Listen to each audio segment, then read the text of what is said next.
सोपे प्रश्न विचार. आपले नाव काय? माझं नाव देवेंद्र सरिता गंगाधरराव फडणवीस. सर, आपल्या प्रवासाची सुरुवात कशी झाली? या प्रवासाची सुरुवात ही एक विद्यार्थी चळवळीतून झाली.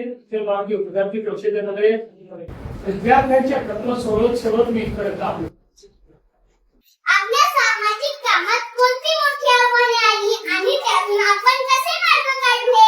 कुठल्याही सामाजिक कोणात आव्हान असतातच. जेव्हा तुम्ही समाजात आता काहीतरी करायचं असतं त्यावेळी प्रत्येक ठिकाणी ती व्यवस्था असते ती आपल्याला बदलावी लागते. व्यवस्था बदलताना त्याच्यामध्ये अडीअडचणी येतात. पण आपल्यासमोर किती मोठे आदर्श आहेत. छत्रपती शिवाजी महाराजांचा आदर्श आहे की ते स्वराज्याची स्थापना केली. त्यांना स्वराज्याची स्थापना करताना फुलाची लढावं लागलं, काही तुम्हाला स्वकीयाची लढावं लागलं. पण त्यांनी त्या आव्हानाचा सामना करून व्यवस्था उभी केली. आपल्यासमोर भारतरत्न डॉक्टर बाबासाहेब आंबेडकरांचा आदेश आहे. चांगलं काम जर आपण केलं तर चांगल्या कामामध्ये आपण यशस्वीच होतो, कधी अयशस्वी होतो. ओके. आपल्या कारकिर्दीतला असा कोणता अनुभव आहे जो आजही लक्षात आहे आणि प्रेरणा देतो? असे खूप अनुभव आहे पण आजचा अनुभव जास्त लक्षात राहील. तू घेतलेली मुला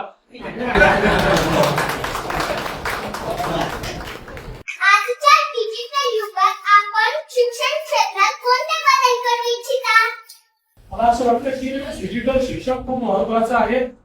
आणि आज या शाळेमध्येच एक अतिशय सुंदर डिजिटल लॅबचं उद्घाटन केलं की इंटरॅक्टिव्ह आहे. त्याच्यामध्ये विषय देखील आपल्याला श्राव्य माध्यमातून पाहायला मिळतो. त्याच्यानंतर त्याच्यावर प्रश्न देखील आपल्याला विचारता येतात आणि त्याच्यावर आपल्याला परीक्षाही देता येतात. मला असं वाटतं की आता डिजिटल युगामध्ये डिजिटल शिक्षण हे अत्यंत महत्वाचं आहे. प्रत्येकाकरता डिजिटल शिक्षणामुळे शिक्षणाची दारं उघडलेली आहेत.